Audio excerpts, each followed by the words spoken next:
બેન એક મર્ડરના આરોપીને ઝડપી પાડવામાં આવ્યો છે. કઈ રીતે મર્ડર કરવામાં આવ્યું હતું, ક્યારે કર્યું હતું, શું કહેશો? ગઈકાલે એક યુનિવર્સિટી પોલીસ સ્ટેશનમાં હત્યાનો બનાવ બનેલો અને એમાં હત્યાનો ગુનો પોલીસ દ્વારા દાખલ કરવામાં આવેલો છે. એમાં જે મરણ જનાર છે એને એની સાથે મૈત્રી કરારથી રહેતા સંજય ભારથી ગોસાઈ છે, એમણે એમનું ગળું દબાઈ અને એમની હત્યા કરેલી હતી.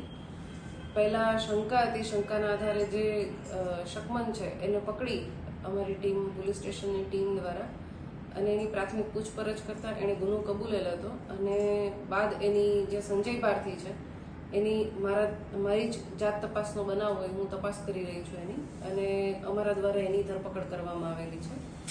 આજે આગળ એની વધુ તપાસ કરી અને રિમાન્ડની કાર્યવાહી કરવામાં આવશે. હત્યા કરવાનું પ્રાથમિક કારણ અત્યારે જે આરોપીએ પ્રાથમિક પૂછપરછમાં જણાવેલું છે એ પ્રમાણે બંનેને જે તે સમયે વાસણ સાફ કરવા બાબતે બોલાચાલી થયેલી હતી. બીજા પણ જૂના ઝઘડાઓ હતા, પણ વિગતવાર એની પૂછપરછ કરવાનું હજી તપાસ ચાલુ છે, તો વધુ વિગત મળી એથી જણાવવામાં. ખાસ કરીને હત્યાનો બનાવ ક્યારે બન્યો હતો અને ત્યારબાદ આરોપી છે તે કઈ કઈ જગ્યાએ નાસ્તો કરતો હતો, શું કહેશો? આરોપીના કહેવા પ્રમાણે હત્યાનો બનાવ છે કાલે ગઈકાલે નહીં પણ પરમ દિવસે રાત્રે સાંજે 7:30 થી 8 વાગ્યાની આસપાસ બનેલો હતો.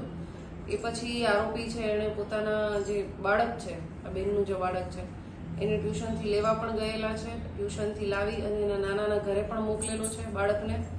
એટલે હત્યા કર્યા પછી આરોપીએ એ બાળક છે એને એના નાનાના ઘરે મોકલી અને પોતે પોતાના કામ ઉપર જતા રહ્યો છે.